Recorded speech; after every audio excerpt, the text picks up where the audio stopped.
let go and let my children take over to an extent. But it can get quite hair-raising, because if you're not watching what you're doing, you can catch a speed wobble and lose your way, and very quickly end up neglecting your duties. So if you want, you can just have a look there and read it and see what you make of it. For those who feel that they have fallen off that cliff, they can just basically pick yourself up and move on.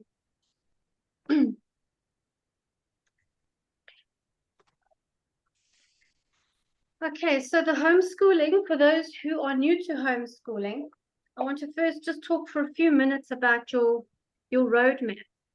So with anything you do in life, you want to know where you're going. So you have a starting point, you orientate yourself. So for the sake of orientating yourself as a homeschooler, what most of us do is we just tend to ask other people, and we read a lot. We look at what other people are doing, and we copy. But this is not always a good idea, because what we should be doing is spending time getting to know our children, especially if they've been in school before. You want to take a period and reconnect with your family, get to know your children and start understanding them.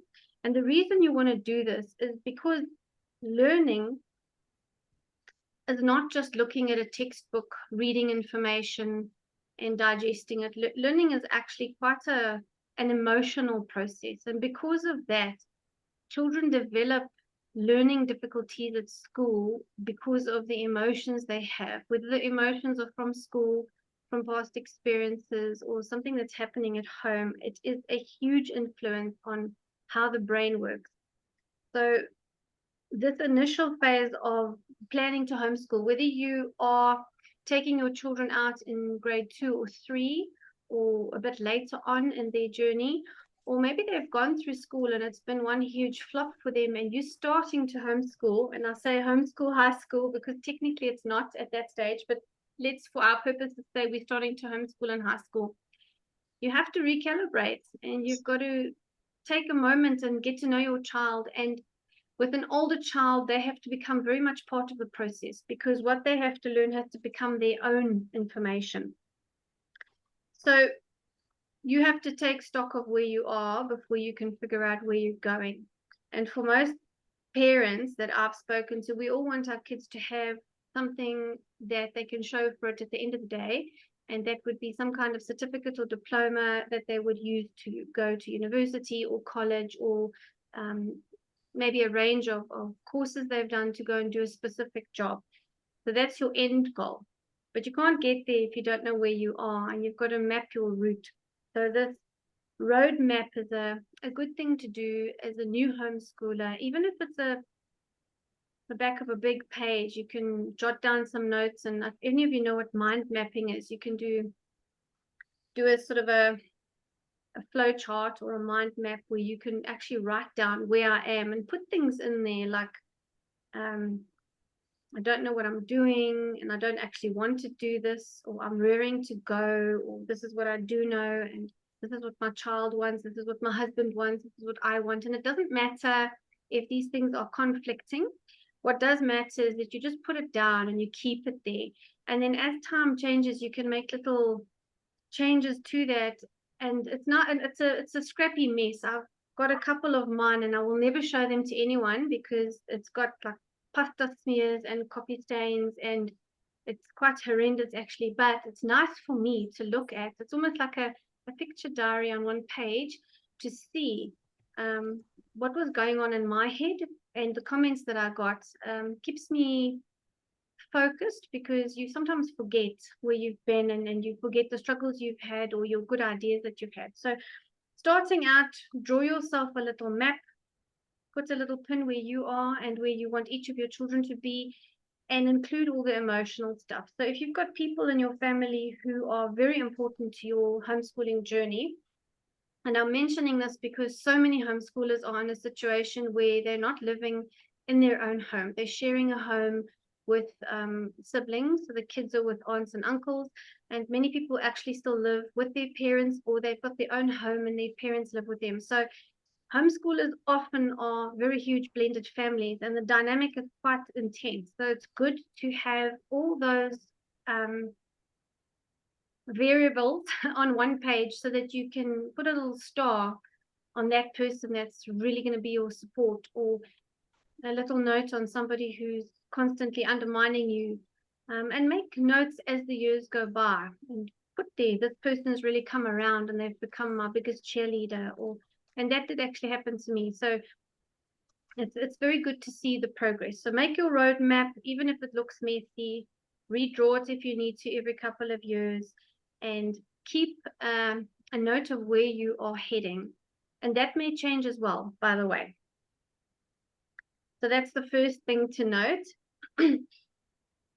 For new homeschoolers, one of the biggest misconceptions I hear from homeschoolers is that they think that each grade has to have a certificate. So they think you go to grade R or grade 1, and at the end of grade 1 or R, you get a certificate that now allows you to pass and go to grade 2, and then to grade 3, grade 4, 5, 6, and whatnot.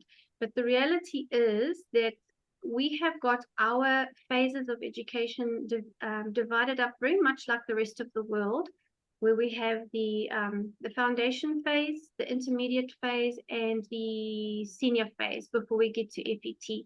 And it is only at the end of these phases that there is a proper record compiled to see that your kids have actually accomplished all the phase competencies for that phase so that they can go into the next phase. And the reason for that is because there's actually quite a lot to learn, and children need a lot of time. So grade R is actually school readiness. I think that's what the R stands for, if memory serves. And it's not actually a grade on its own. It's a time where the children play and they become acquainted with work so that they become ready to go to school. And the purpose for this is that when the children go into a schooling environment, they've all got to work together and keep to a similar pace because there's a bunch of kids and one teacher. So the readiness would include basic things like children can follow instructions, they can sit still, they can stand in a queue, they can remember 2 things in a row, they understand what numbers are. They don't necessarily need to know how to count, but then they've been exposed to it on some level, things like that. And when the children get to grade 1, then the teacher can actually work on that. Her ladder becomes easier, and she doesn't have to take time out to specifically work on one child who hasn't had any of that exposure. But in a homeschooling context, because parents are or tend to be a lot more involved with their children and their education from a very young age, the school readiness phase is achieved much earlier. So you'd often find homeschooling children would start their grade R and grade 1 work almost by accident. And it's only when you get to around about grade 2 that the parents start thinking about, oh gosh, maybe we should actually have specific books and get something to do maths in. They sort of start thinking about formalizing it. And it's a very good thing that it happens like that, because those couple of years where you are becoming ready, those are almost more important than the foundation years, because it's instilling not just an enjoyment of learning new things, but a good sort of relationship with new information. So the child, it's like learning to get to know someone in the family, really. So they're actually getting to know themselves and their own brain. So yeah, that is one thing that we as homeschoolers really treasure, but that is quite lost if you send your child to a preschool and to a foundation phase school, because it is a lot more rigid and formal, and they have a list to get through. And when they're getting through a list, that's all they can get through. The peripheral things that develop out of the exposure to your environment and learning are neglected, because you can't really veer too far off track. Homeschoolers like to go on tangent.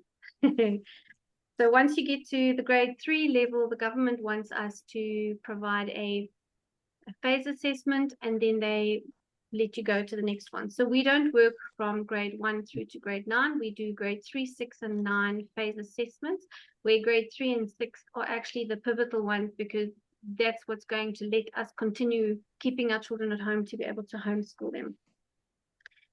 Okay, so that's your roadmap and how you basically have an overview. The logistics of homeschooling, I'm just going to touch on it very quickly for those who don't know. The government would like us to do something at home that mirrors schooling, and it's not ideal, obviously. So they do allow for a lot of variation. And I know this because I've spoken to many homeschoolers who do quite a variety of things, and they don't clamp down too heavily. The main thing the government wants is to know that the child has got a space in the home where they can sit down with books and write and focus and have a sort of like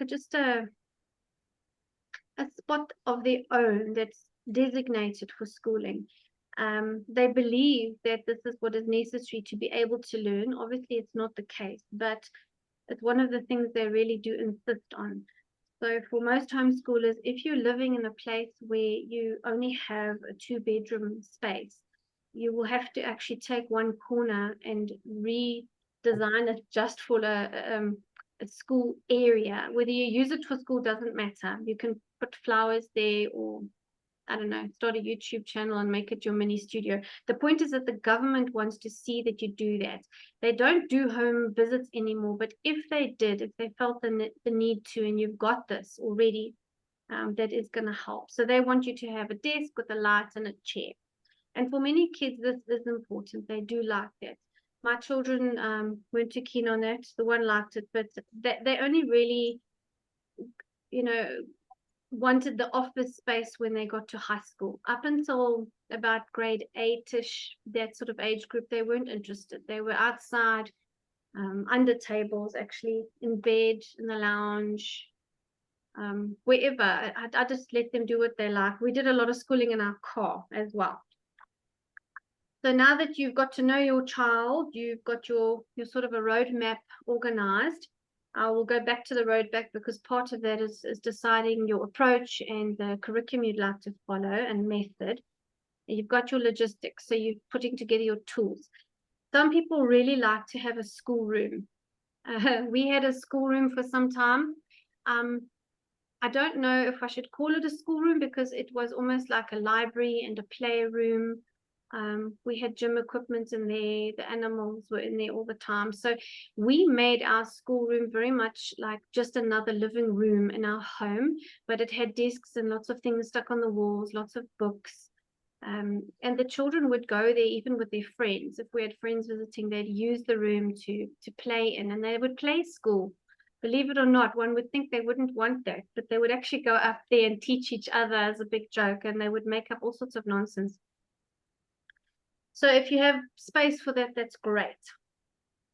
So now that you've got to know your children and you've got an idea of how you can interact with them in terms of learning, you can think about methodology and approach. And there's quite a lot to be said about that. I don't want to go into too much depth because that could take up an entire hour.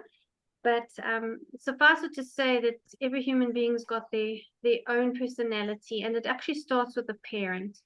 My kids tell me I don't have a teaching style. It's terrible. And I agree with them. I don't really know how to teach because I'm not a teacher, but I do like to talk. So one of the things we did in our family is we studied and learned using a very conversational style. And I saw it work with my kids purely because they were used to me being like that. So my children might not be auditory learners specifically, but they do have ears and they know their mom can talk a lot. So it's not a problem. I do have a little bit of a problem with the very strict designation of learning styles with children. You know, they say children are kinesthetic learners or auditory learners, or they've got a whole list. I didn't want to go into it, so I don't have the list for you now. And I think there is truth to it in the sense that some children might overwhelmingly gravitate to only one kind for whatever reason. And if that's the case, then as a parent, you are going to need to spend time and get to know that about your child and focus on that and cater for it. But on the whole, everybody is a little bit of everything, and your teaching style or facilitation style, let's rather call it, will depend heavily on what you are as a person. A quieter parent might not have huge conversations. So what they would like to do probably is do a lot of reading to their children. So it would force you out of your comfort zone and maybe not discuss the things that you need to discuss with your kids, your topics, but you could read it to them, and you will find that children actually come out of the shell and they are the ones that start discussing it and asking questions. So that would go to your method and your approach. Then there's lots to be said about the academic approach, such as Waldorf or Montessori or unschooling or school at home or unit studies or there's such a huge list. Parents really should do a lot of reading about that. There are so many articles, there's books that's been written about it, there's videos. It's so much, it's overwhelming, but it's good to actually know all about it so that you can get an idea of what to look out for in your own children. The bottom line is, by keeping our children at home, we're going to give them a very individualized approach for their education. And if you're not following a very rigid curriculum or a plan, it actually doesn't matter, because you are already so focused on each individual child that you are almost on autopilot, I can say, in terms of catering for kids. So if you've got 4 or 5 children and each one has a different aptitude, as a parent, that. So when you decide to do a specific topic, you will know the child can't sit still and they might need something tactile that they can work with that would relate to that topic, and you could give it to that child. Another one might like a book, another one might like to draw, or it just really depend on what your kids want. So in this getting to know your children process, it actually builds a curriculum for you in the back of your mind, because you are catering for your kids purely because you know them. This is something a child will never get at school. There isn't time for a teacher to do that, and there isn't space with so many children for children to actually express themselves completely. They won't in a huge class. They have their classroom facade on, and each child is quite different. You will hear parents say that their children are completely different at home and at school, and which is the true one, hey? Okay, then about resources, I'll just touch on that for a moment. You can make homeschooling as expensive or as cheap as you want. That is a very huge topic on its own. I'm just going to go to my next slide where it says, what is homeschooling exactly?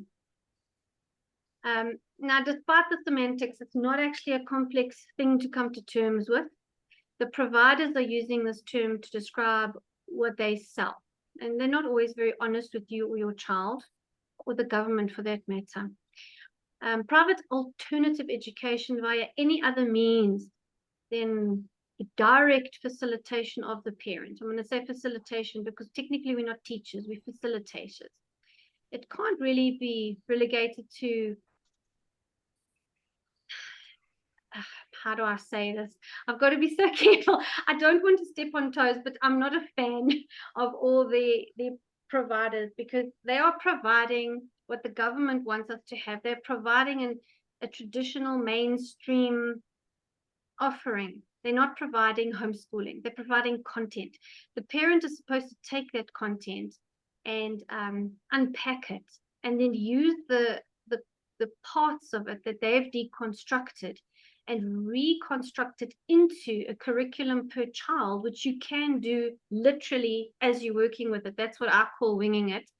And especially if you've spent time reading that topic, you don't have to be a subject specialist, but you do have to spend time with the subject, especially for the junior years. It's much easier.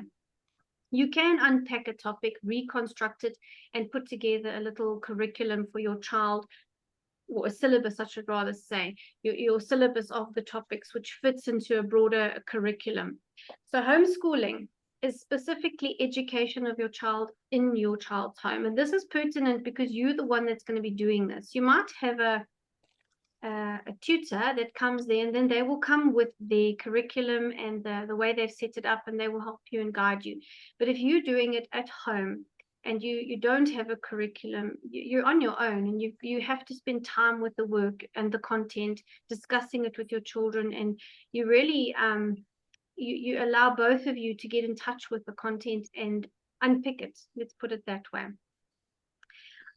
The words education and schooling, in my opinion, are pretty much the same thing, although that is complex. So I'm just going to use them as interchangeable for our purposes, because it's become very, the overlap is just so big now. But obviously, all children have a right to an education, and this right is protected, and the parents have to ensure that the kids are getting the education. And this goes back to the education in the child's home. If you're doing it at home with your children, you're the one ensuring it. And if you've got a tutor, good for you. Not everyone can afford it. We've never been able to afford an at-home tutor. I've had to do it myself, and it's not easy. It's a lot of work, and it's very scary. But you find ways to do it. And if you let your children take control of a lot of their education and make it their own, they find it easier to learn. They like what they learn, and they remember what they learn. So that's half the battle won. And because we only really have two choices in South Africa, I'm talking legally now. Obviously, we have a lot more going on, but legally, we can only home educate or put our kids in school. And school is either going to be private education, independent schools, or a public school. And then if we don't use those, we need to apply for exemption, which is the whole registration palaver, which we can touch on as well. So that, in a nutshell, is going to be what homeschooling is and how you can navigate the beginnings of it, the logistics. We've touched on cost and resources in the sense that you can really just devise your own plan and work out what you can spend on it. One of the things that I must say, there is so much available online. It's actually quite easy now to just take what you want off the internet and use that to create a curriculum if you can't afford one. And it's easy to do because you can download a curriculum statement from other countries and also look at what South Africa is doing and just fit everything you find into those check boxes if you want to do it that way. Okay, do we have any questions? I think that's the basics of what homeschooling is. We can look at the Bela Bill next, but so far, does anybody have questions?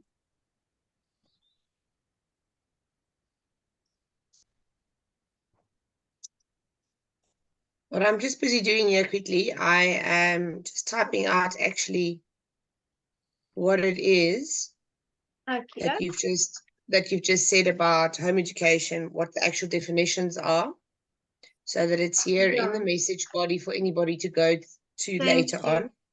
Yeah, the government has got a very specific definition. That is why the Bela Bill is now important. They're going to make it law, and we cannot apply our own definition. Obviously, we have our own definition and our own perspective, and that's fine. I mean, we have to have our own opinion, but when it comes to legal matters, and because the Bela Bill is here now, we have to look at what they have to say.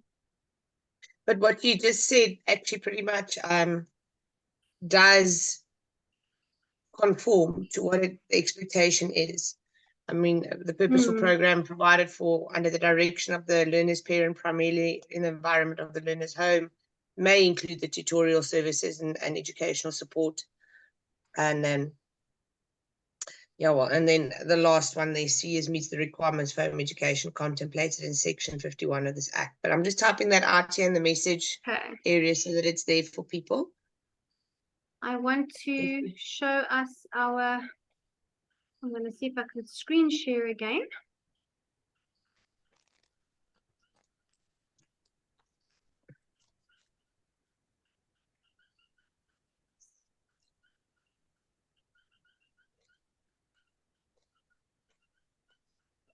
Okay. But the message is going up. Can you guys see the screen? Yes. I hope I've got our flowchart on here.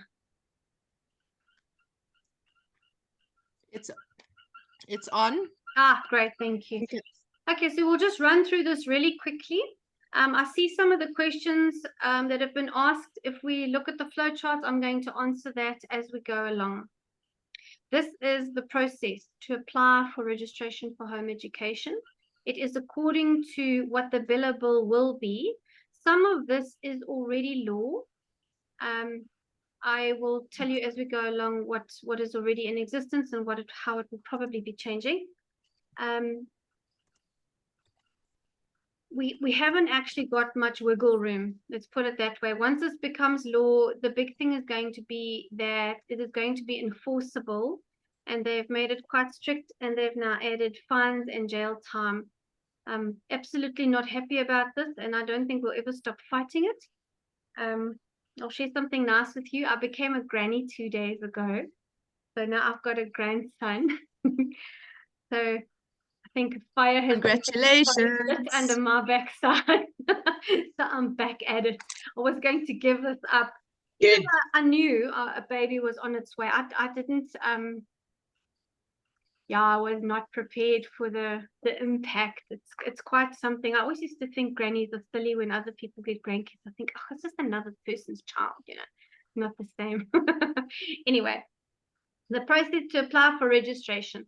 Most homeschoolers don't like the wording because we don't want to apply, because obviously that means we can be denied. So we don't want that. And the issue here, and Ushi and I actually had a long chat about this the other day, and it's sad but true. The education of a child being law is important. And therefore, we have got the public education system and the private school. And that is basically all the law really allows for, technically. Home education is an alternative to that. It's not seen as a right for the child to get home educated. The child's right is just to be educated. And when we start splitting hairs and looking at the nitty-gritty of it, we are not actually going to have a way to make that a right. We will have to change so much in the law that it's going to take the next 20 to 30 years. Unfortunately, we are here now. The time for being able to prevent getting here is over. So we weren't able to prevent it, so now we're here. So the first step is, well, not step, but the first point here is that home education or school attendance is compulsory. It's going to be compulsory from grade R or age 6. At the moment, it's compulsory from grade 1, which is the year in which the child turns 7. So when I say 6 or 7, it's not when they turn 6 or 7, it's the year in which they turn that age. So for the year in which they turn 6, that is the year they have to have been doing grade R. An unfortunate matter here is that they don't differentiate between children who were born in the beginning of the year and the end of the year. So if a child is born in December and they turn 6 in December, they're actually starting grade R at age 5, which is not a train smash. Most kids actually do all over the world, but to force a child who's not ready is not right. And there are a huge amount of children who are absolutely not ready at age 5, and they are forced into it. And the harm that can be done to a child being forced to do formal academic education is very real. There's actually scientific papers about it. Tanya and Ushi and I were actually doing some research on that the other day. We're not going to include that now because it is just too much. It's very overwhelming. Yeah, it will cause some things. Anyway, so grade R is going to be for age 6. Registration is compulsory in the year they turn 6 years of age. Yes. Registration is actually compulsory the before the year they turn 6. They have to be registered for their grade when they are at that age. So if your child is turning 6 and they're 5 now, and this is 2024, they're 5 in 2024 and they're going to turn 6 in 2025. You need to actually start the application process in 2024, and they want it done by September. That is in the homeschooling policy. Nobody really does that, and I don't think they will enforce it, but I have to tell you, because if they do enforce it and I didn't tell you, then you're going to say Rebecca said so, and I didn't say anything. This is just what we know. there isn't a penalty attached to that, so I don't think it will ever become a problem. And also the logistics of it are such that people don't really decide right in the beginning. They tend to take their children out somewhere between grade 2 and grade 4. That just seems to be the biggest trend. Yeah, so those are the ages, and you can look at the Bela Bill at clause 2 for section 3A1. If you look on the screen, you'll see under 1 we have put all these clauses in very nicely. It was quite a group of us with lots of homeschooling moms. None of us are legal experts. Some of us are educators, not me, which means teachers. So we are really just doing the best we can, guys. We are not experts at this. We have had people help us look at this to see that everything is accurate, and I think for the most part it's fine. If information changes a bit later and this is incorrect, please excuse that. It is a temporary thing because we are in flux at the moment. The laws are changing monthly practically. So that's the first step. So that is got to do with the eligibility of going to school. If the child is already homeschooling and then the Bela Bill becomes law, you've got 30 days to apply and become registered. That was specifically put in the Bela Bill, which is an extra caveat for all of us who are homeschooling and are not registered. I never registered my kids because I don't agree with it. But yeah, it's going to be enforceable. So my advice to parents with young children now is to register.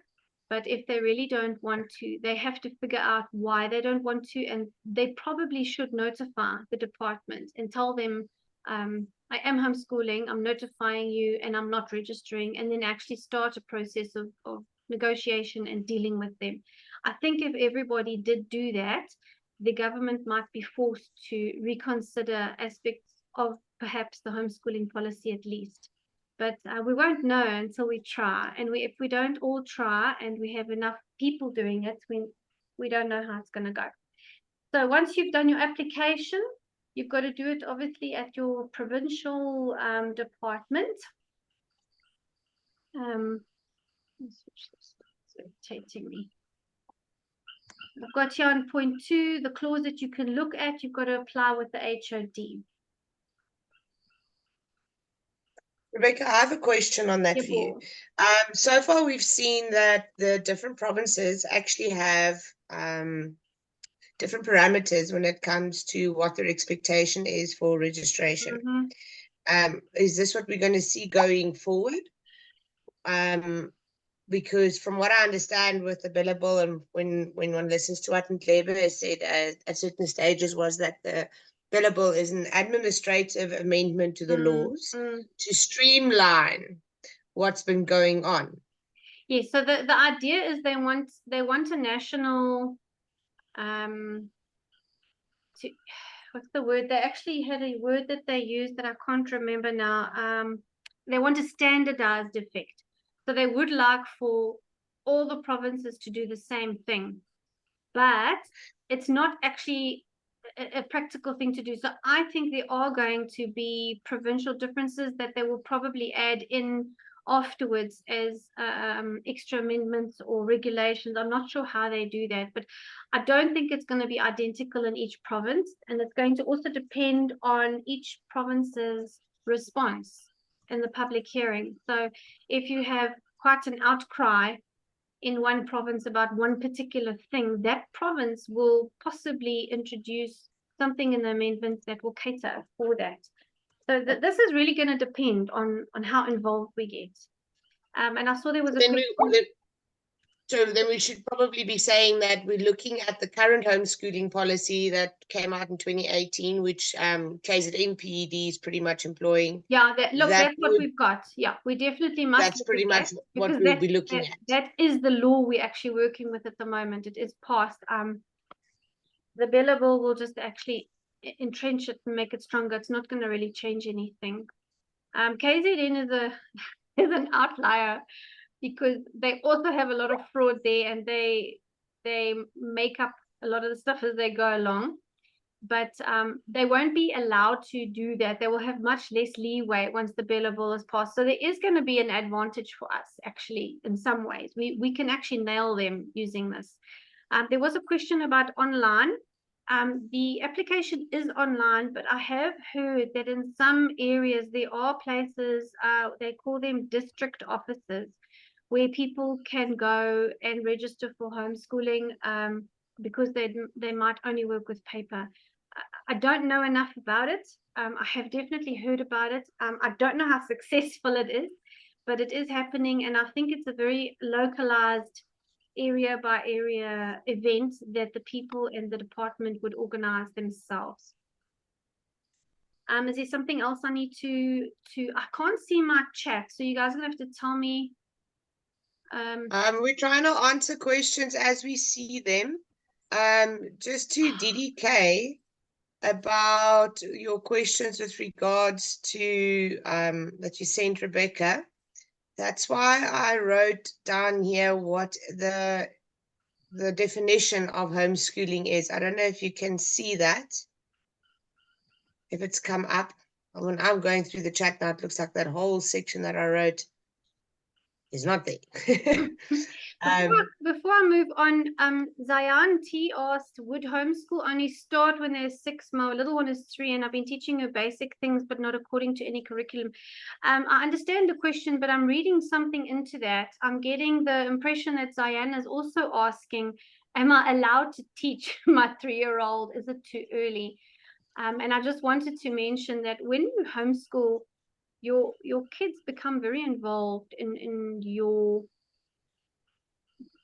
your expression of what you're doing, and if you are enjoying what you're doing and you're showing interest in something, they can't help but mimic you, because that's what kids do.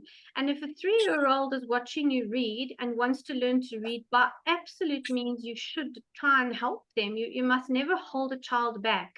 There are some children who just want to learn very early, and if that's what they want, let them. And what we have seen is children will start early, they will do a whole bunch, and then they will stop, and they will consolidate for maybe up to 2 to 3 years, and there'll be no more of it. And just let them go and do what they like. The only reason we've got these age parameters on this now is because the government is enforcing this. If we were left up to our own devices with our children, I think we will have such a huge variety. There will be children learning at the age of 3 to read and write, and others at the age of 12 who still can't read and write. And you know what? It's all okay. I know it's not ideal for an older child to be illiterate, and one doesn't really want that, but there are sometimes reasons for it. And if you focus on that too heavily and cause too much anxiety and stress around it, it just actually prolongs the agony. And as we've seen in the last couple of decades, children turn to terrible things to try and cope with that anxiety. And we as parents should actually just be on the lookout for the worry that academic things cause. We don't want them to hate learning, because once they finish school, you don't want them to never pick up a book again or learn a new topic. You'd like for them to continue enriching themselves and expanding their own horizons.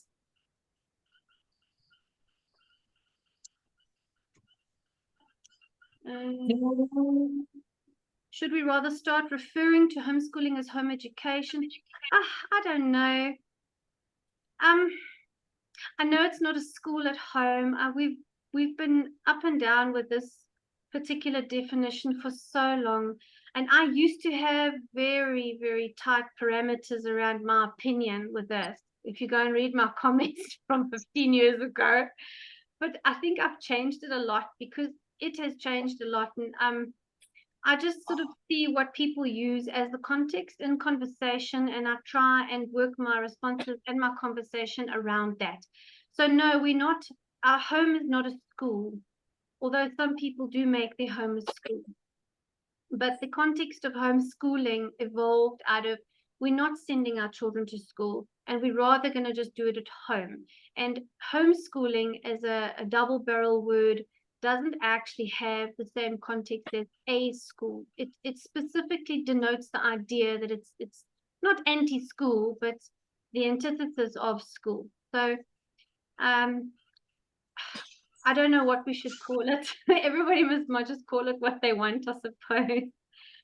I think for the purpose of what we are sitting with currently, when we look at what the government uses the term home education. And that's actually I feel it's to our advantage, because Definitely. then you I see what cannot you mean. compare it to what is going on in a In school. the school, yes, absolutely. From that perspective, I do agree. And what I try to do as far as possible when I'm speaking to government or writing a letter, or I'm speaking to someone where my use of the word homeschooling would be a problem, I try and keep to home education. But if I know that you know what I mean, it's going to be fine, hey? So for me, maybe I'm a bit too casual. But anyway, yeah, let's get back to number 3, which if I put this block in here, can you see the meeting chat over the flowchart? Yes. Okay, I'm not allowed to do that then. Okay, I'm gonna have to just make it go away. Okay, so you guys need to tell me if there's something in the chat. I haven't found a way yet to do both things. Okay, so in point 3, we've got here application requirements. We deliberated quite a bit about what to call this block, because what it essentially is this is the official office use of the government, where they're taking all the documents and things that you've given them now, and they're going to consider your application to see if they're going to let you homeschool or not. And the first point we've got here, and I think this is the big one for homeschoolers, where it says that we will be allowed to homeschool if it is in the best interests of the learner and that the education is at the learner's home. Now, the best interest of the learner is not defined anywhere. And that's a problem for us, because what I think is in my child's best interest might not be what you believe is in your child's best interest. So this is a very subjective thing to put in a law, an act that's going to become the law of the land. So we do have a problem with that. And I think that might be a good thing for us to write about in our submissions. And then it does stipulate that it's in the learner's home. So it's entrenching the fact that you've got to be homeschooled at home. And this pertains obviously to all the places where you drop your children off, like cottage schools and tutor centers and learning centers, learning hubs. There's so many names for it now, I can't even keep up. Or just unregulated or illegal, unregistered schools, whatever you want to call it, it's not home. It must be the child's home. Then the parent must understand what home education entails. Another very vague criteria. We don't know who is going to decide who's going to decide what it is you must understand, and who is going to establish if your comprehension of what they feel is what homeschooling is correct. So that you could write such a long submission on that, at least 4 pages, I think, if you want to. And that's the clause for it. Rebecca, I just want to point something out here to you.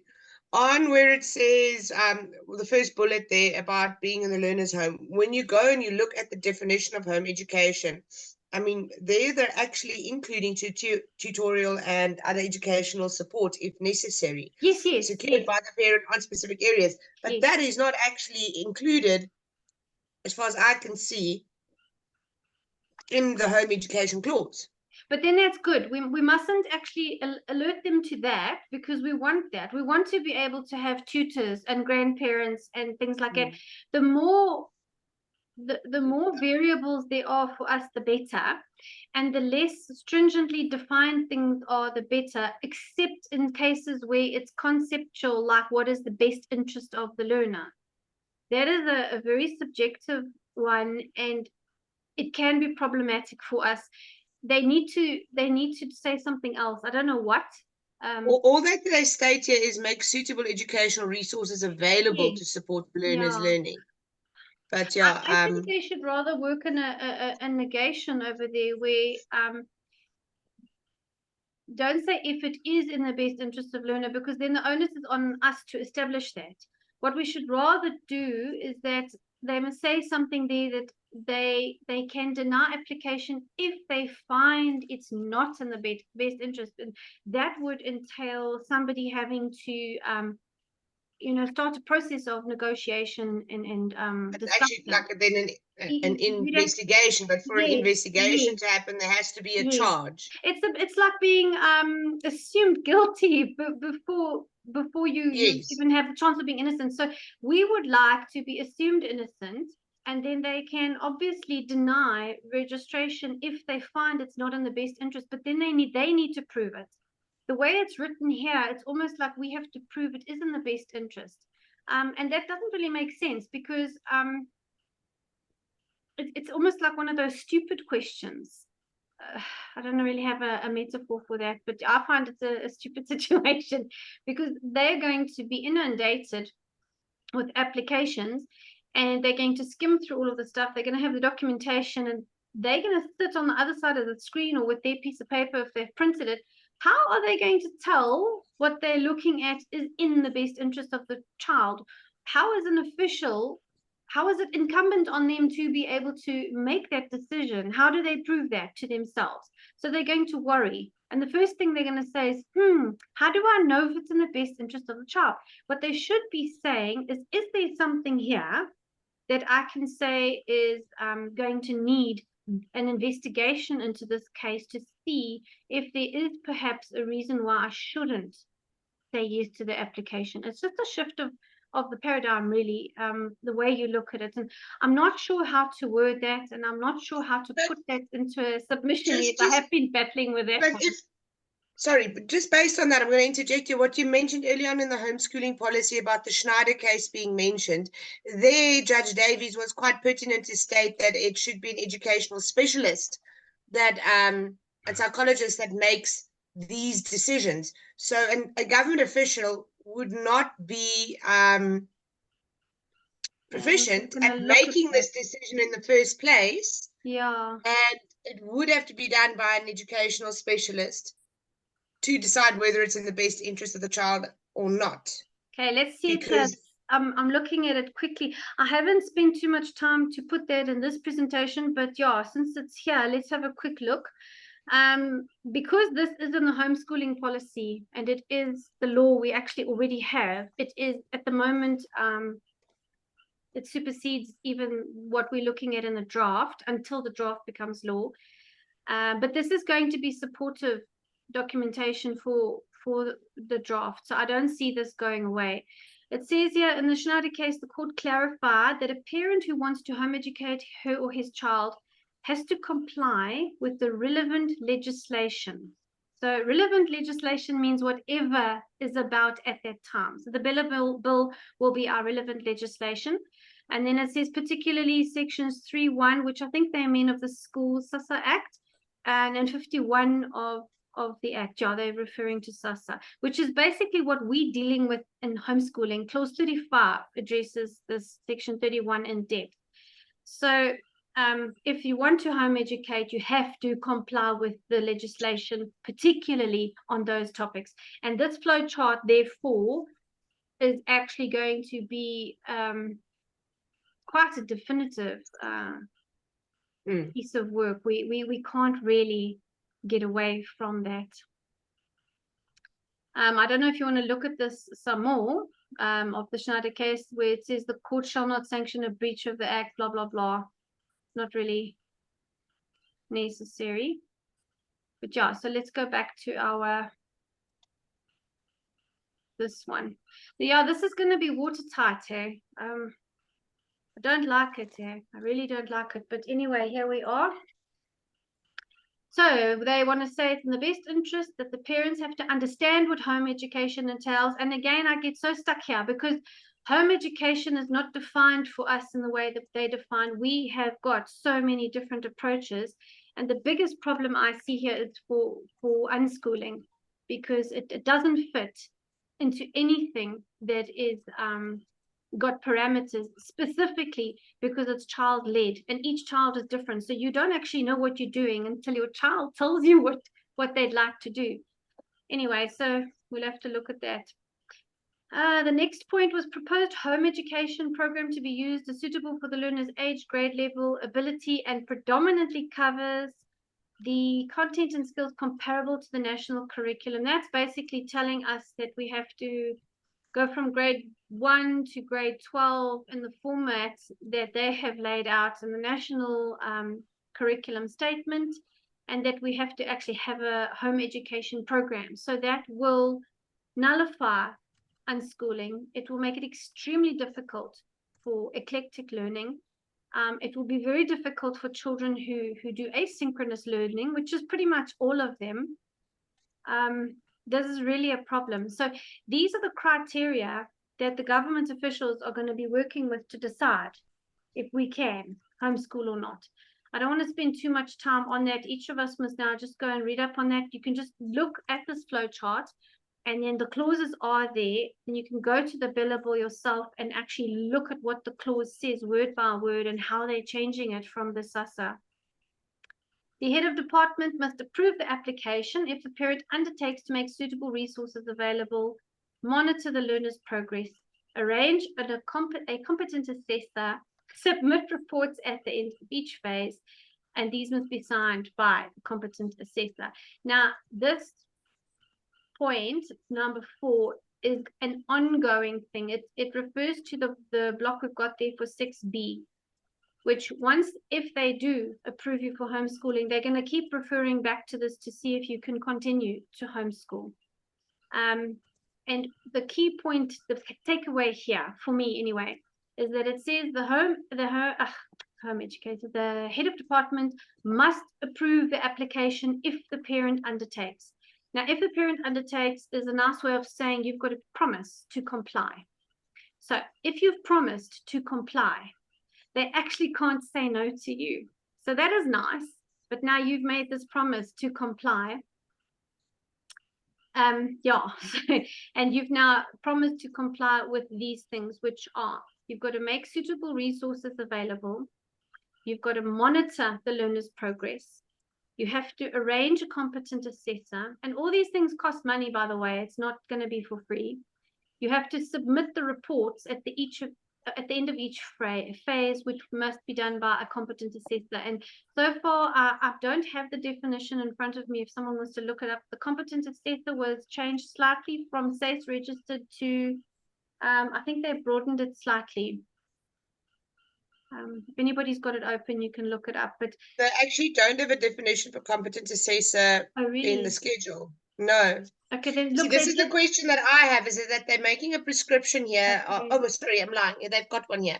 Means an educator registered with the South African Council of Educators as defined in the South African Council of Educators Act, a recognized professional body in the field of education, or a person or body registered with the South African Qualifications Authority, that's SAQA, as defined in the National Qualifications Framework.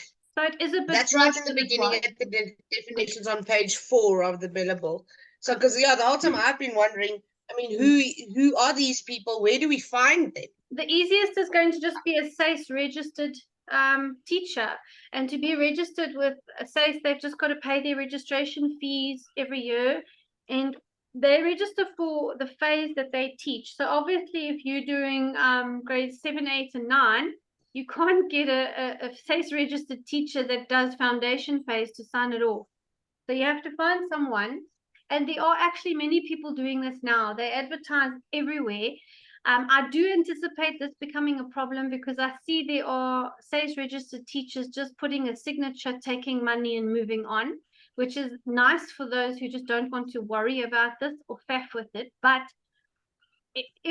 if we do this in a way that lets children fall through the cracks in terms of when they get to a matric or a grade 9 level and they still can't read and write and they are unemployable and they can't function in society, the government and the media probably will turn against homeschoolers and say, look at what you did. You couldn't even do that properly. And they might just start adding worse regulations.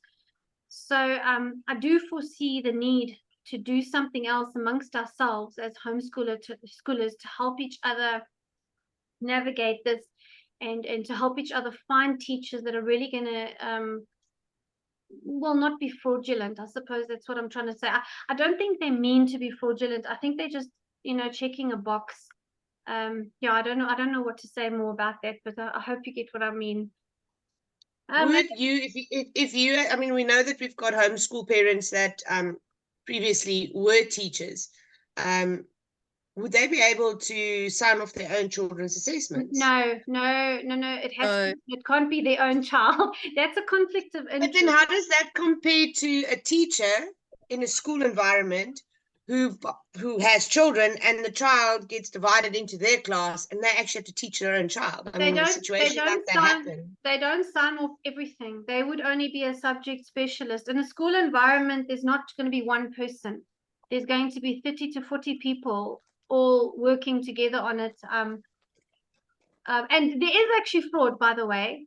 There's fraud going on like that, including also in the online school. There's a lot of fraud like this. It's not just a parent who would sign something off whether their child has reached those competencies or not. It happens everywhere. It's just that it's less likely to happen in an environment where there are many people watching each other and where the employment relies on it. I mean, if a teacher gets caught doing this, she'll lose her job. Well, we don't know anymore because they can rape kids at school now and still keep their job. So I don't know. Anyway, yeah. So that is a thing. The last. I see Mashota wrote something here. She says these amendments are made to discourage parents from homeschooling their kids. And yes, agree. that does feel that way. But yet government keeps on telling us that homeschooling alleviates the burden on the school system. So how do we translate that into our submissions? Absolutely. And bring the point across in a respectful manner to say, you on the one hand, you're saying that homeschooling does alleviate the burden, but yet on the other hand, you're not trusting us. You're not allowing us to do what we need to do to make it work for our children, because the environments are just so different. I mean, if you've got children, if you're like me, I've got 5 kids, they're all on different age levels. You cannot apply the CAPS program. It is impossible. There just aren't enough hours in the day. And you don't actually need those hours to do that anyway, because if you applied the CAPS with your children, you would actually be teaching, or no, wouldn't I stop saying that? Your children would be learning less because it is so prescriptive that it limits their own natural tendency, curiosity of learning. Left alone, children do amazing things. The things that prevent a child from learning are actually, it's very basic. It's if they're hungry, if they're cold, if they're sad, if they're hurting, things like that. Children don't actually need a lot. They just need the basics, and they need a happy environment. And then you just put things around them that they can use, like books. I love books and art materials. And if you can get them to do sports, things like that, they engage with the environment because that's what children naturally do. And if you prescribe too much of their learning for them, it's limiting their capacity and time to engage. So it's stopping them from learning actually directly. It's not even a side effect. It's very specifically direct. It's just that homeschoolers tend to think of education in a wholesome way, whereas the government is looking at education in terms of grade competencies. They're ticking boxes only on an academic criteria.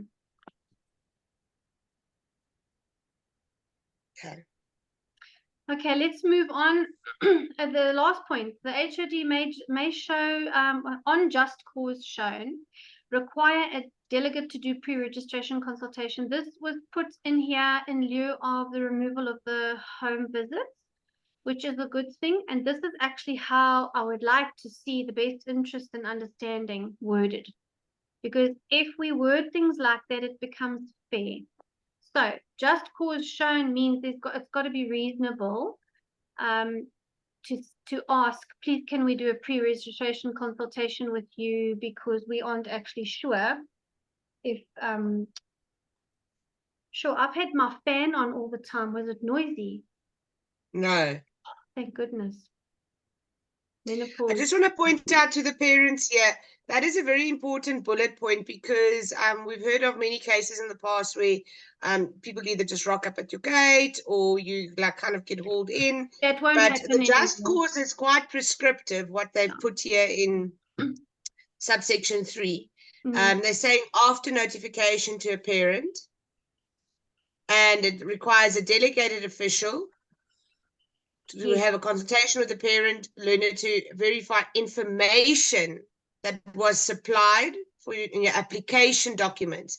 So it would only pertain to if they feel there is documentation missing, and where they feel it's necessary that you don't understand the application process and you need and they want to provide support. Those are the only two just causes listed in subsection 3. So note that for yourself. Should you ever land in that predicament, then you can apply that. If you have handed in all the paperwork and you understand the registration process, there is no reason for a pre-registration consultation. I think the reason they've written it like that is because in the past we've had a lot of problems with family members trying to prevent people from homeschooling. So especially in cases of divorce where the children, maybe the mom just doesn't have money to send the kids to school and she decides to homeschool. And the dad doesn't particularly care, but because he doesn't want her to do anything that she wants to do, he goes and makes up a story and goes to the department, and a whole thing evolves, and there's court cases, and it can get quite bad. And there was a lot of that, and unfortunately in most of those cases, depending on how the people fought it, they would just put the kids into school to just for the sake of peace. So that won't be able to happen anymore. That will be more of a social worker's field of reference. So the HOD would specifically, if you read that thing again, it will only be about, like Oshi said, the documentation, which does make it a lot fairer than it was. And if we can maybe in our submissions bring that up and say that that makes sense and that it's fair and we agree to that as homeschoolers, it would go a long way in showing that we are quite prepared to compromise and cooperate and comply with things that are fair. You know, we do want things that are fair. Now, the problem with that is some of the documentation that we have to provide is also not up everybody's alley. So that could become a problem from that point of view. So for those who are happy with all the documentation, they can say, I like all of it. When I speak about it, I will point out specific factors and say this and that you are requiring is unreasonable, and I would say why. And maybe we could take that further and say, because this is more reasonable and fair, we would like to see this kind of approach applied to the first and second bullet points we mentioned. The section clause 35, section 51(2)(a)(1), and clause 35, section 51(2)(a)(2), those two in particular, because those concepts are subjective. We shouldn't have to be forced to prove that we are good. We first must be proven bad before they actually reject anything. I hope I've made myself clear there. It's just, I think it also goes a long way in building a bridge. Definitely. We actually need to do some bridge mending. We can break it again later and then mend it later. They do the same. Anyway. Yeah, so then the HOD, if they're happy with all of this and they've approved the application, they are now going to tell you that your application has been approved and you are exempt from compulsory school attendance. There are two places in the Hssa where you can be exempt. The one is vague and it's for reasons we're not sure of. And then this is the other instance where it's specifically for the purposes of homeschooling. If they don't agree, you will have your application denied. You can see here on 5A over there. They will decline your registration, and they have to let you know in writing, and they have to tell you why. And the reason that is there is so that there can be recourse. They can't just decline you willy-nilly, which they have been doing at the moment. And then if we reply, they just ignore us. So in a way, having this on paper is going to make it easier for us to fight them if we don't agree with their reasons. So if we look at these two, 5A and 5B, those two sections are the being declined and being approved. If you are approved, then 6B applies. That's your grade 3, 6, and 9 phase assessment notifications to the head of department, and then you let them know you're going to continue. You don't have to reapply to homeschool. You can, at the end of that phase, fulfill your the things you have now undertaken, agreed to do. That was the agreement. And if you do so, they can't actually say no. Then you can homeschool again. So in that way, that's actually good for homeschoolers who, you know, who are homeschooling according to the way the government wants. It's going to make it much easier for them. For people like me, the way I did it, I will probably have problems every step of the way. But luckily for me, I'm not homeschooling anymore, but I am worried for the younger children and my little grandson. When my son and his girlfriend came to let me know there's a baby on the way, it was funny. They actually said to me they've decided two things. The baby wasn't even the size of a pea yet. And they said this child is going to be born at home. And he was. And he's going to be homeschooled, which I was so pleased about. My kids sometimes hated homeschooling so much, they would say to me, how are we ever going to homeschool my kid? But the first child that comes along, it's a first decision they made. So that says a lot to me as a parent, at least.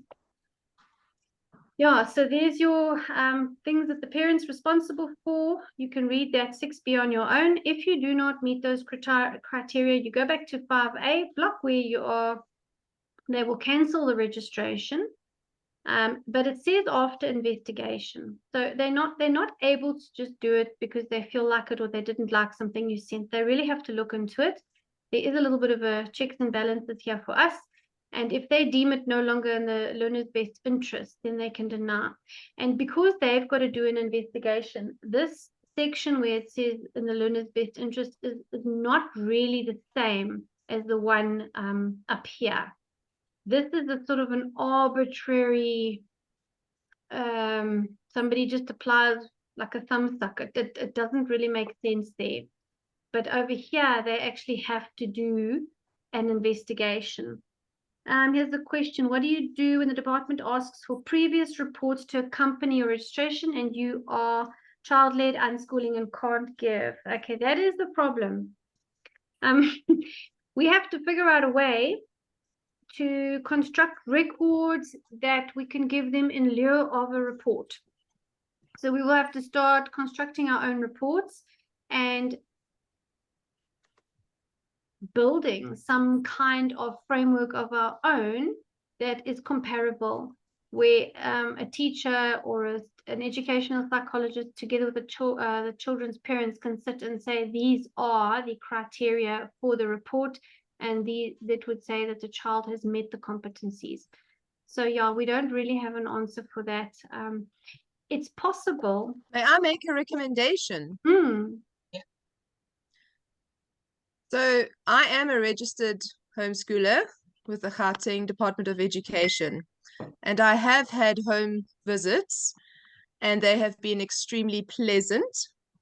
I have provided the information that they have required, not necessarily what they've required, but what I've done with my children, and we followed an extremely eclectic approach with a very high focus on nature studies, environment, and ecology and that. And on those home visits, when the department official arrived, we provided our lap books, we provided our projects that we did at our eco club. We put everything out on the table, their maths, what they did in English, but we really had a very varied curriculum. There was no set anything. We would do English from master books. We would do reading from Sunlight. We would do Matthew C. It was extremely eclectic. And what really impressed the official was the fact that she could see progress. Every year she saw progress, and that made her extremely happy because she could see that there was a portfolio of work that was being done. And any parent who is doing child-led learning should be able to provide a portfolio, should be able to put on the table stuff that the child is learning, crafts that they have done, lab books that they have done. So it would be my recommendation that portfolios are provided and photocopied or things like that as evidence. And if that is what you want to call as your report, you can do that. Is my recommendation. I would totally Just on agree with that, you. Tanya, the other day you shared a video with us of a lady that actually recommended to open up like a social media page. She also did I think childhood learning or unschooling, and her recommendation was open up like a social media page where you take photos and you make videos of what your kids are doing and you put it on there. And that is what you then can present as the portfolio of work that the children are doing, that they can then physically see the kids are working. They can see that the kids are learning. They can see that the kids are engaged in an education. And I thought that was a brilliant idea. I know it puts a lot more strain on parents in the form of, making sure that you capture all of these moments every day. But yeah, that's good. We're going to have to find ways around this, because I had a discussion with a teacher now over the weekend that was here at my house, and we just went through some of the stuff that my kids do, and I explained to her, for example, how Matthew C has this grading option in the front of the book, but yet when you're looking at Story of the World, or when you're looking at your Apologia, or your Around the World in 180 Days curriculum that was written by homeschoolers for multi-grade level, and which is more of a lap book approach, where you're building the information and it causes this deep learning within the child because it's a memorable thing that they're doing. There's no assessment built into that. And she honestly, as a teacher of a school, then she admitted, she said there would be no ways for a teacher to be a competent assessor on that work, because they aren't used to working with such a format of educational tools. They are used to being able to have something where they tick it off. It's done. It's got a test attached to it. So yeah, we're going to have to find a balance in between this and what they deem an educational or competent assessor. And my advice would then also be that if you do your assessments through an assessor, instead of approaching a teacher, then maybe go to an educational psychologist and someone that would possibly understand education and learning better than someone that's just in the schooling system. I don't know if that makes sense So to anyone. basically, a lot of this is trying to formalize a lot of things. They're trying to make people and parents a lot more accountable. And I think it really is only for the 5% who are just And not it's educating correctly. for admin purposes. A lot of this is just so much admin. What you've described here, Tanya, I was just thinking about it, the way you've done it, and you've got your lap book with a sort of a organic development of a portfolio that shows progress. That is actually a record in and of itself that grew in and of itself. It's a grassroots sort of natural learning process taking place. Definitely. But while you're doing it, you've got your record that's developed. You keep all your records together. Even now, I still have an enormous, one of those black boxes that you buy from Plastic Land. I have an enormous box of every year with each of the child's work that they've done throughout that year. It is a requirement from the department, and I actually think it's kind of like keeping a memory box for your child, that they can go through and say, oh, look at what I did in grade 1. Look at what I did in grade 2. Look what you did when I was doing this, and I'm 5 years difference. They were doing the same subjects, covering the same work. We did Meandering Mzansi. absolutely loved that program because it was all my kids together. The one child is filling in a little form about whatever province we're doing or about the legislature that's in there. And the other child is drawing a picture of a coat of arms or coloring in the coat of arms when we're doing it. The one child is writing out a paragraph, the other child's writing out a sentence, and the other child is really just scribbling all over the coat of arms or whatever it is, because that is where they are. In the same sense, when we did footprints on our land, we read through the work, we read through the stories. I would read through what the prescribed or recommended activities were. Some we did, some we didn't, but everything they did, we kept. We have a little box. It's not very organized. It goes into a box that we keep. At the end of the year, that entire box literally gets picked up and put into the big black box, and we write on that box and you put it into the garage. When the department official, I didn't have a problem with it, with the person coming to my house. You might, I didn't.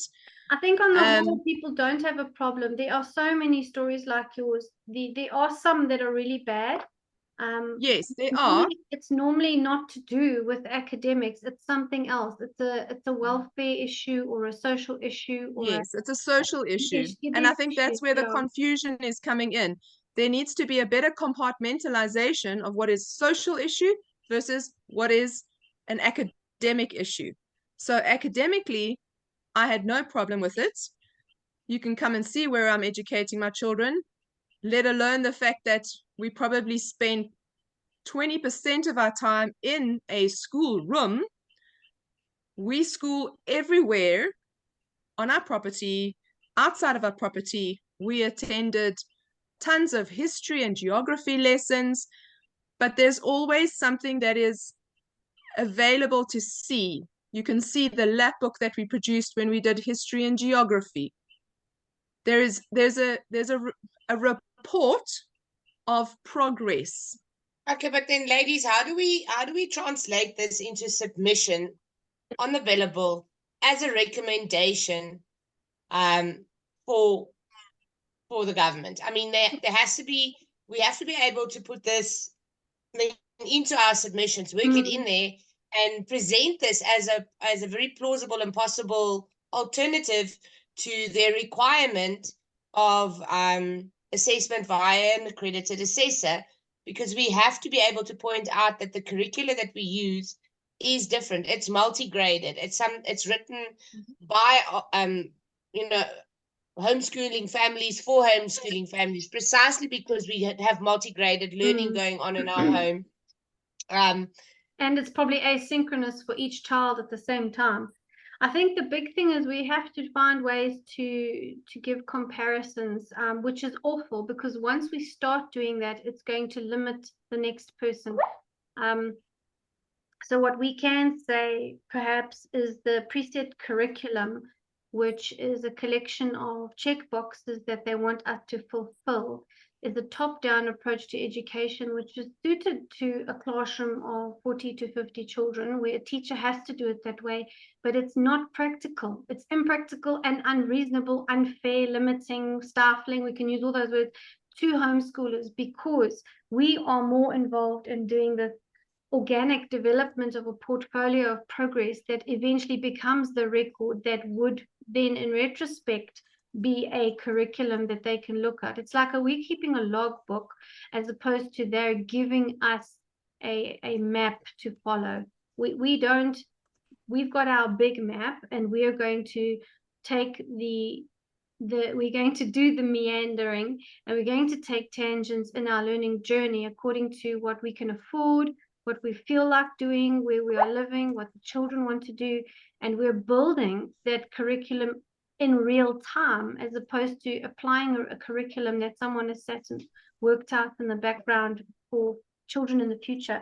And that is probably the very big difference between what most homeschoolers are doing and what most people who school at home are doing. There's a different approach, and I'm not including the unschooling here. I keep mentioning the unschoolers because it's a very different approach altogether. Hey, I don't know what to do about that. That there is a possibility that we would have to, as time goes on, ask them to do something specific for unschoolers as a also an exemption from compulsory school attendance, and also as an exemption from homeschooling. I don't know if that's possible, but we're going to have to look at stuff because it's just getting stricter and stricter. And we also we're need gonna- to distinguish between what Tanya said just now, the social and the academic matters. So if we combine these two ideas of the top-down curriculum approach versus the organic development of a portfolio, we can actually bring the social and academic aspects into this. In terms of the social aspect, would be where people don't have a lot of money to buy a curriculum. They move around a lot, and they would use a variety of materials that are not typical to build their portfolio. And they should be allowed to do that. They shouldn't be discriminated against because they can't afford a curriculum. They should have the freedom to build their portfolio because their socioeconomic situation is not the same as the next door person. And that goes directly to academics as well, because you can get academic competencies by learning different ways with different styles and different materials. It's quite possible. So actually these things do become tied in if we start having proper conversations about it, but the government's not really talking to us. So we have to find ways to put these things into our submissions. Yes, Mashota, I hope I'm pronouncing people's names correctly. She's saying, I'm so reluctant to register. It's ridiculous and tedious, but what can we do? And I'm actually, last night, Rebecca and I were just also looking at the bill and, writing things, just noting a few things down. And I honestly feel that as South Africans, we should be able to state that in a respectful manner. The prescriptions that you're bringing into the basic, into the Bela Bill makes it a person very reluctant to register with you, because you're making it impossible for us to be able to apply the type of schooling that we are doing, and we can see the progress in our children.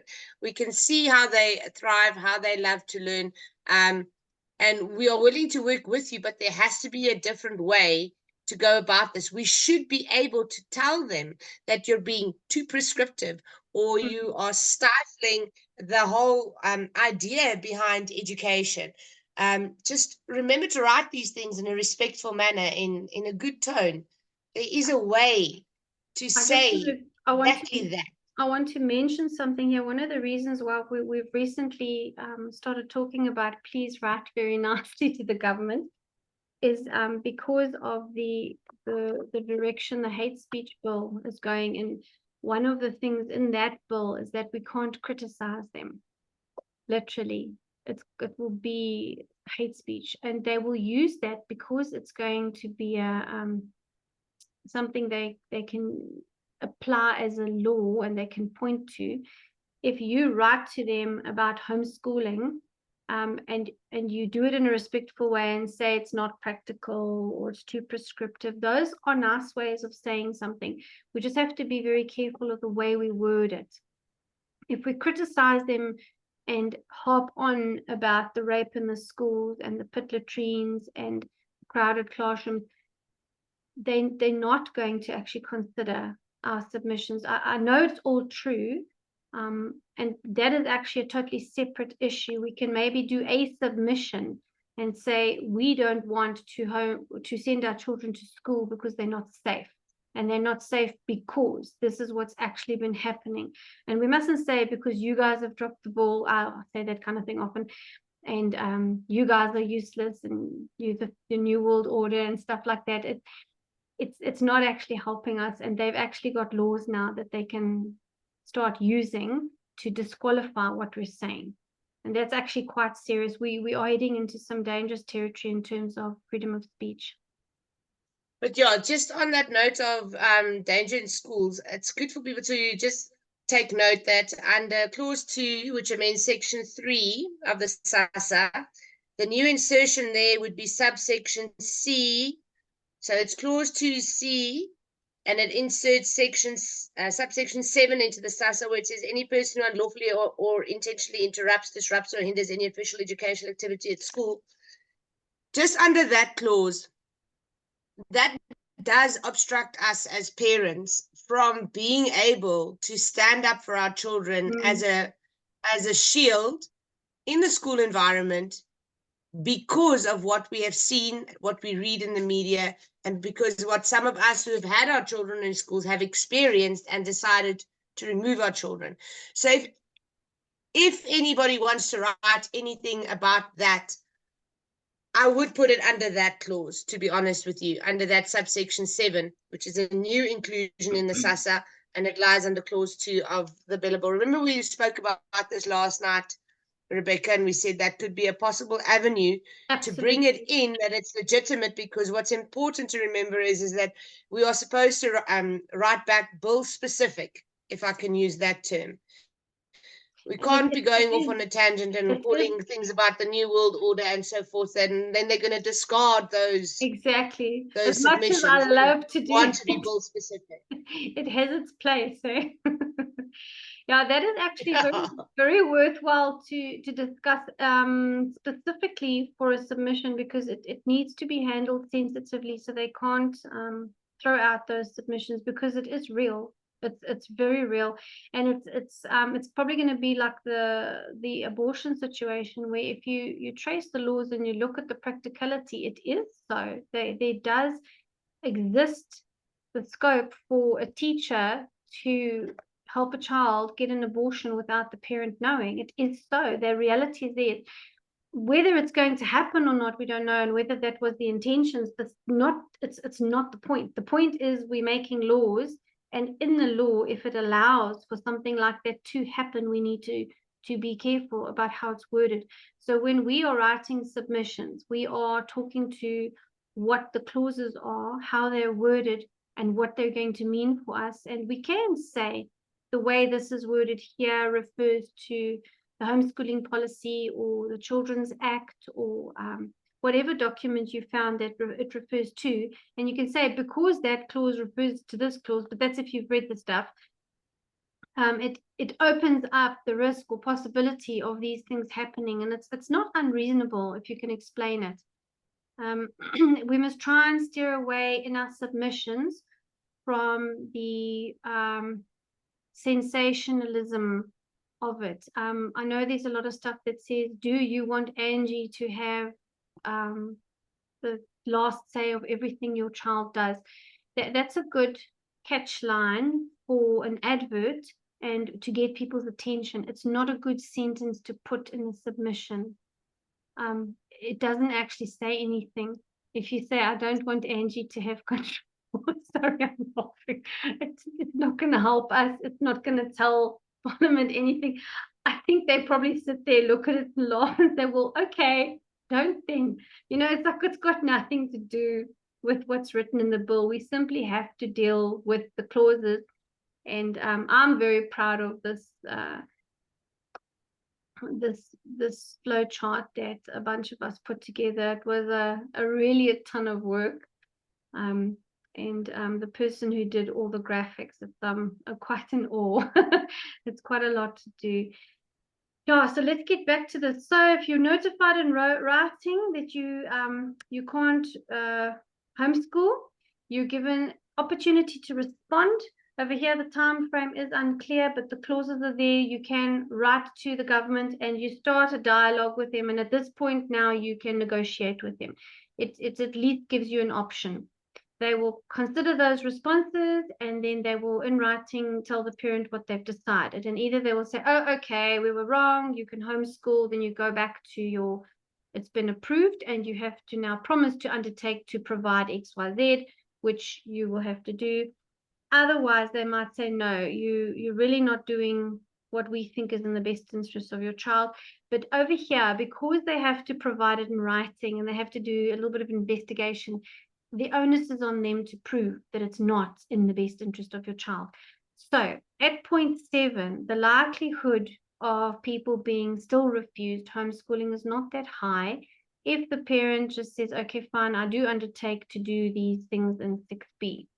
then you will have bought yourself another 3 years to move on with your child's education at home. And if you still don't meet the requirements, then they will go back to denying you, but your child will be 3 years older. So there is a way we can actually work with the system that they've put in place to buy time for our children. I know that's not ideal, but it is a way to work it.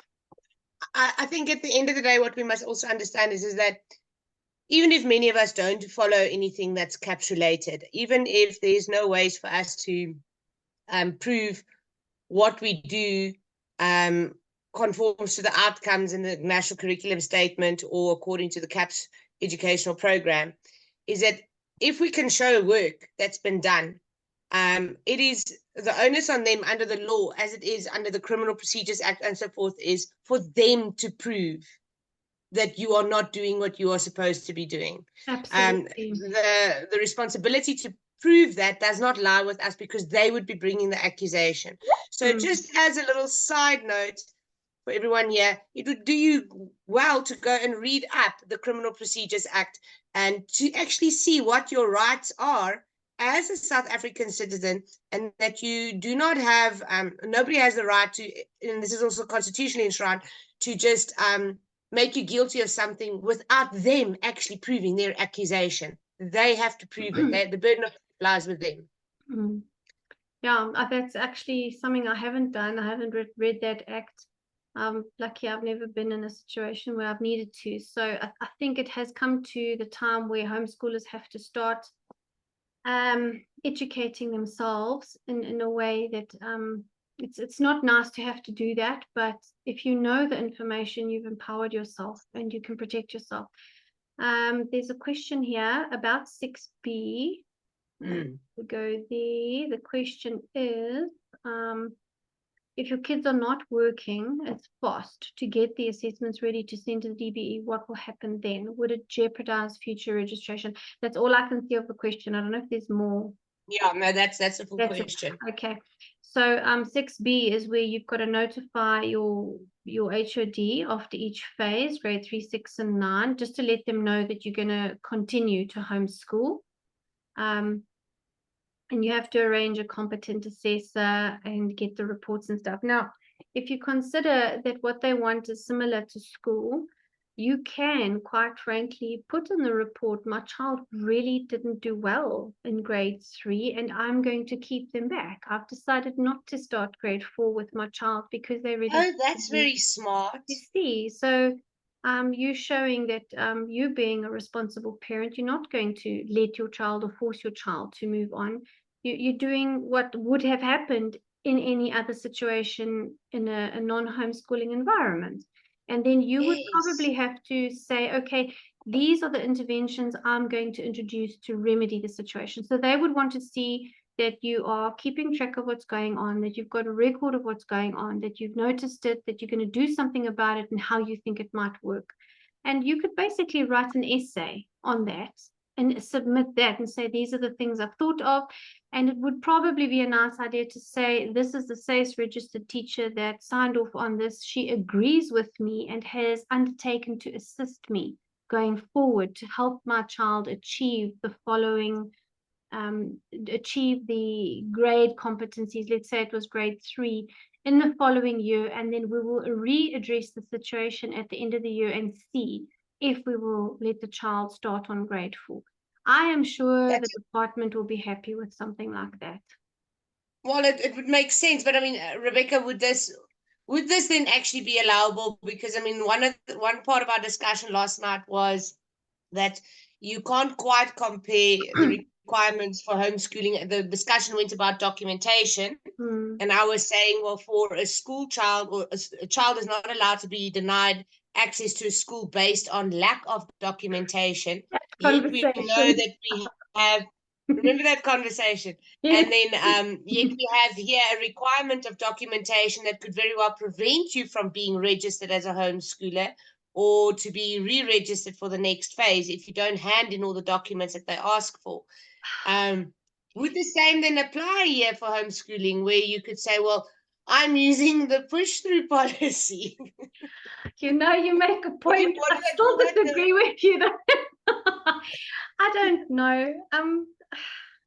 Yes and no. I think we have to play it by ear and figure out how it might work. Once this is law, there is going to be a period of us testing the waters. But definitely, I think you've got a point, and we can explore that. Who knows? That might be the answer, but I don't know. It Because sounds I like like your idea of I I'm would, keeping my child back yes, a year. I want to say it would work, and I like that it would work, but there's like something in my brain that's just there's got this like devil's advocate that it's a double jeopardy and that they don't really refer to each other, but I'm not sure. I would have to really sit down with it and pick it apart. But we actually need educational specialists and legal experts to work together on this who are not biased. They mustn't be biased for or against home education or traditional education. They need to really just look at the facts of the matter. And quite frankly, I don't see anybody like that around. I've been like talking to people and reading about this for years now, and everybody has okay, maybe not an agenda, but a perspective excuse me, that makes us biased.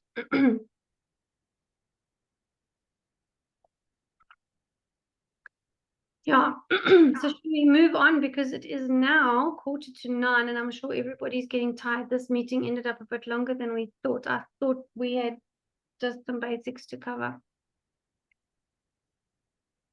Is there anybody on here that can give us any ideas that you have with regards to how to mitigate the situation that the person here asked with regards to if your children aren't working that fast? I mean, I think to be able to be honest with the department and then say, well, my children struggled this year and I've decided to redo the year. I mean, that's very plausible. And it's real life. It's a real life application to what's actually happening within the schools as well. Just because you're a homeschooler doesn't always mean that your kids are top class, if I can put it that way.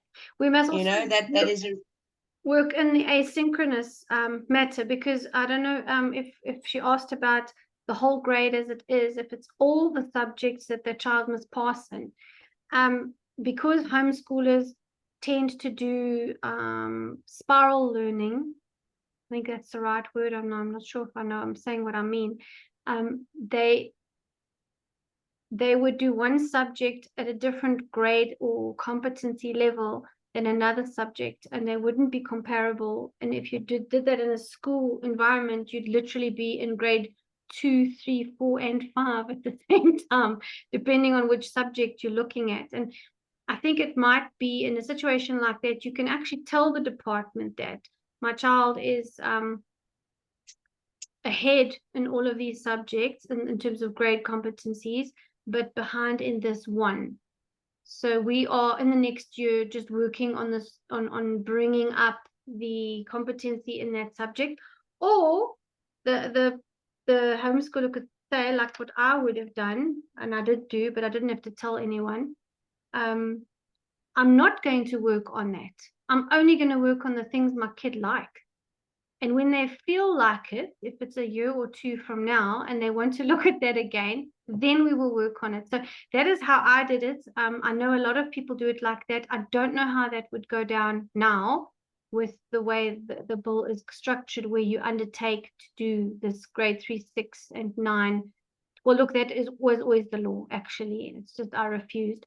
But now it's going to be enforceable. That's the word. So there's that option as well, but we don't know how they're going to respond. If anybody's got another idea, please speak up. I'm out of ideas. Renuka wrote here, remember the end of each phase is the important assessment point. Yes, that's probably, I mean, children grow year on year. So what they didn't cop the one year, the next year would maybe just fall into place. Absolutely. The puzzle pieces would fall into place for them. So what she's saying there is you've got that whole phase to manage things. So it's not like you've got term by term or year by year stress.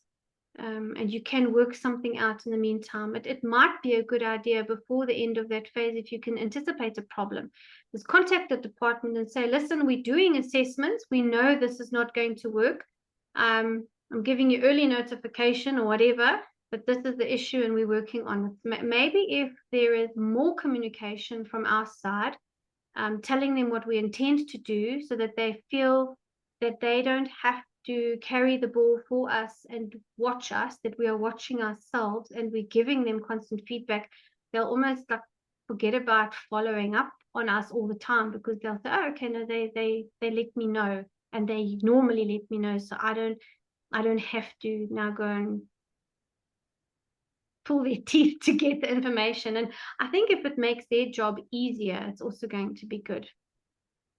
There's two more points that you need to look here in the chat. The one lady wrote, Tanya Kunod wrote, the effects of COVID should be considered. I think that is valid because it's being considered in the school environment. And then Azal wrote, there has to be an argument that says homeschoolers teach things outside of CAPS. And overstimulation to add CAPS with what you are already doing will not be beneficial to the child. It could cause more harm. You're very right when you say that, because some of the studies that we Googled last night actually pointed towards, we were focusing quite heavily on grade R just to see what is the outcomes for children who are taught to read earlier and how they are then compared to their peers who were taught to read later. And when it comes to your scientific subjects, your science and biology, how the children who learned to read later and were allowed to do play-based learning at the early foundation phase had better outcomes of abstract thinking and understanding of these scientific aspects than what the children had that were taught to read earlier.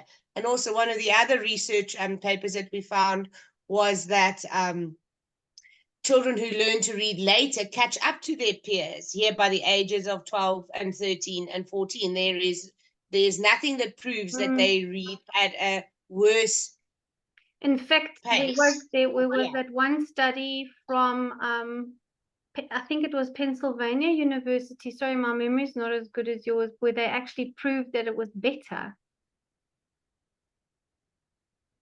Yeah. They did better. Oh. So Mrs. Ramroop says she's got a paper. So just to point that out to everybody on the forum here, please Google my paper on the importance of play. Brilliant. Cite these things in your submissions. Put in the links to these to these research papers, because that is the proof that we need to show that what we do works. We'll do another Zoom, like a workshop thing. We will focus more on how to write a submission and how to put the sentence structure together and how to cite and where to put it and present it in a way that they can actually read it easily and maybe even look up things that we offer them. The citation is not normally there to educate them. It's there to prove that what we're saying is not thumb-sucked.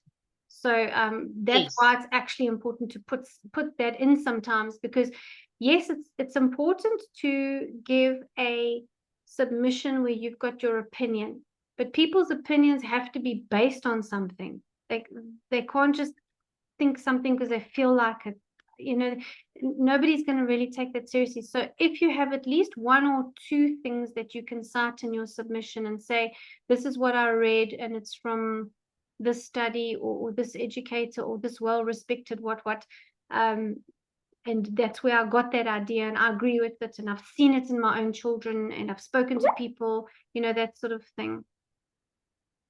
It doesn't prepare the kids for the real world. I'm not sure what my short term means. What doesn't prepare the kids? Maybe just elaborate on that one. Yeah, but please do, everybody, go and look at Dr. Ramroop's work. It will definitely give you a better perspective of what you can do to communicate in your submissions about these sort of things. Let's just finish this flow chart so we see now if the parents has now their response is considered and the department says no, you're not going to homeschool because of whatever. and that's the HOD that declines it or cancels the registration. The parent then can appeal to the minister. You've only got 30 days to do this, and I think a lot of people don't know the what do they call it when you run out of legal time? Statute of limitations, I think. If you run out of time and you didn't speak up, it's too late. You've lost your opportunity. It's important to learn about the legal frameworks around these things so that you can actually do what you need to do in the right time. But then the minister will then inform the parents. So it will go from the HOD to the minister, and if the minister still feels, okay, you really can't homeschool, which is probably what will happen, because by that time they will have looked for evidence against the parents. But you never know, it might actually. Yeah, you went quiet there for a moment.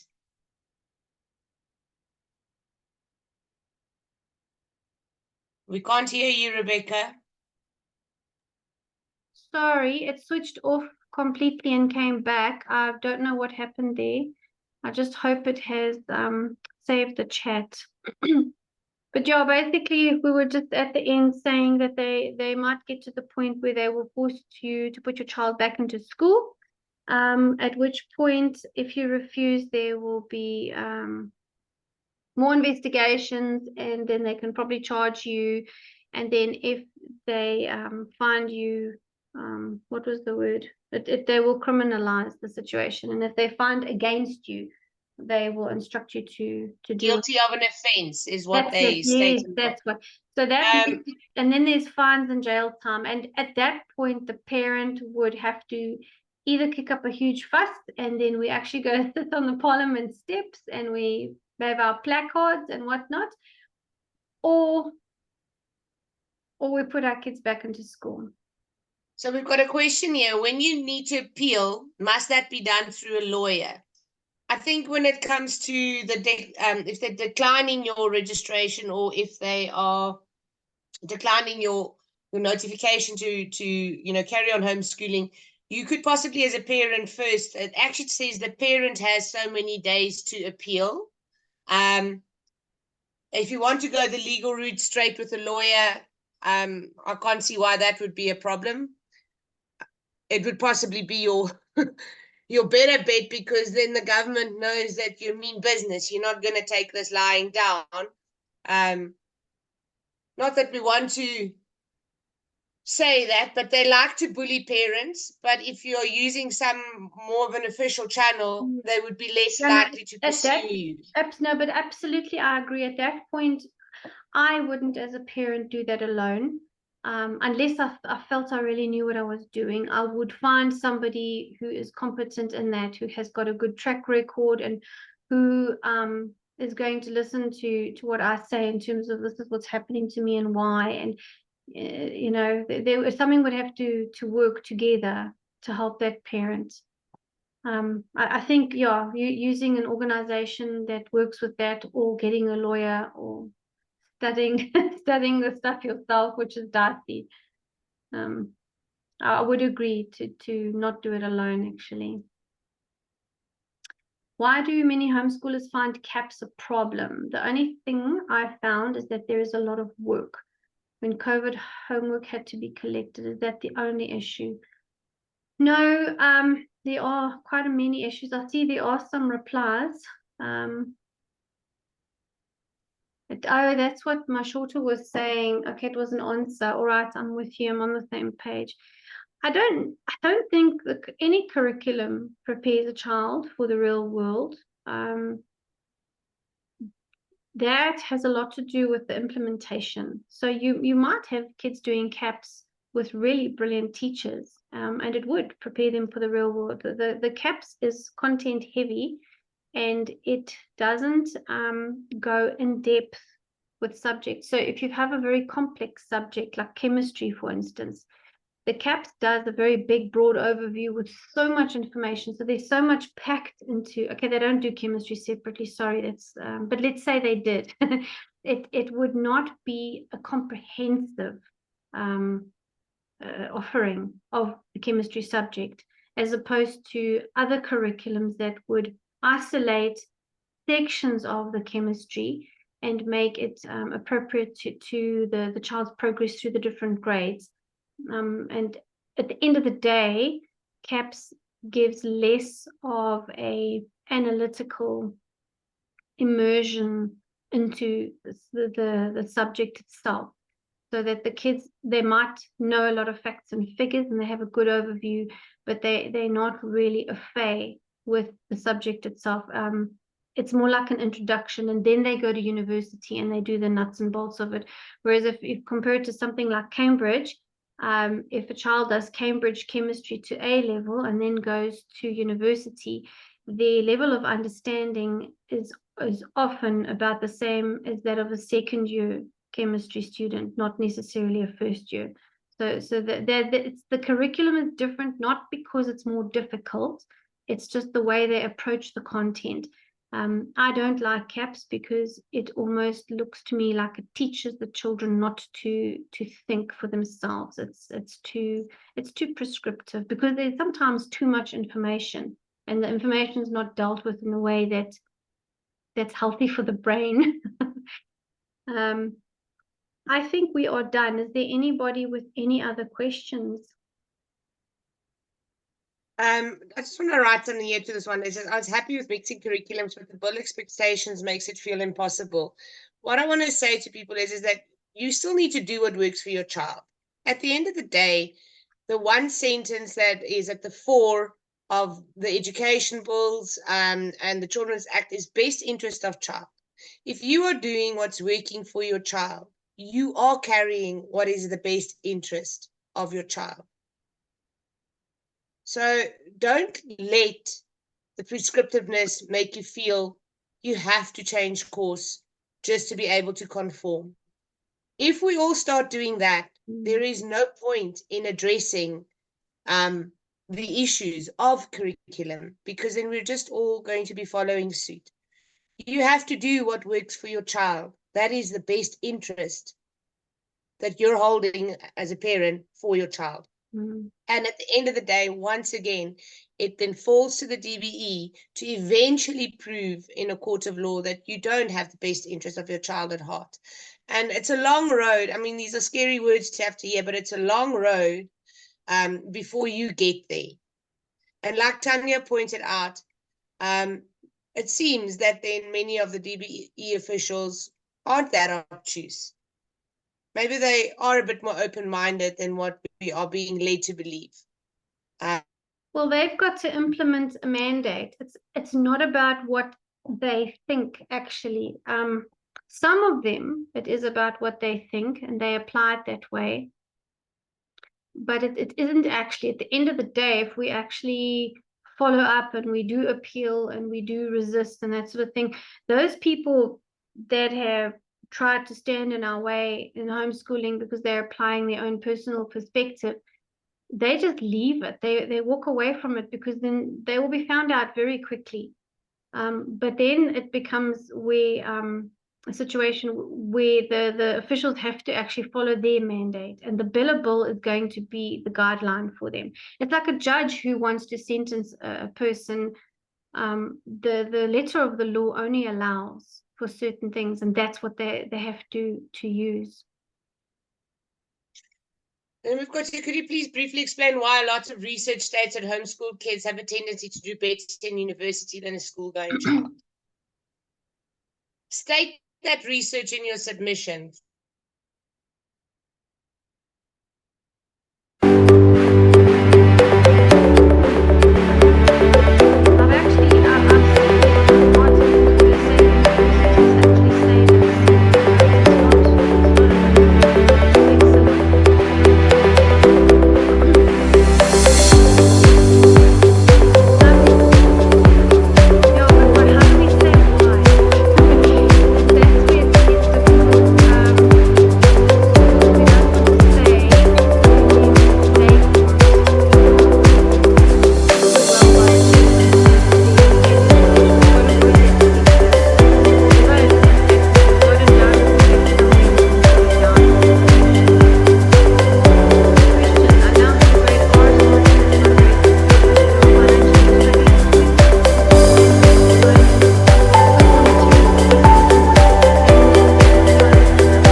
search unschooling and just get onto all of those groups and just read, and you will soon see that there's so much that you're spoiled for choice.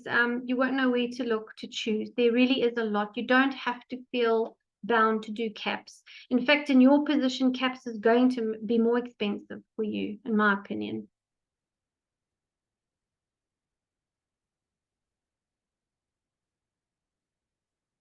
Guys, I think we are done. Should we?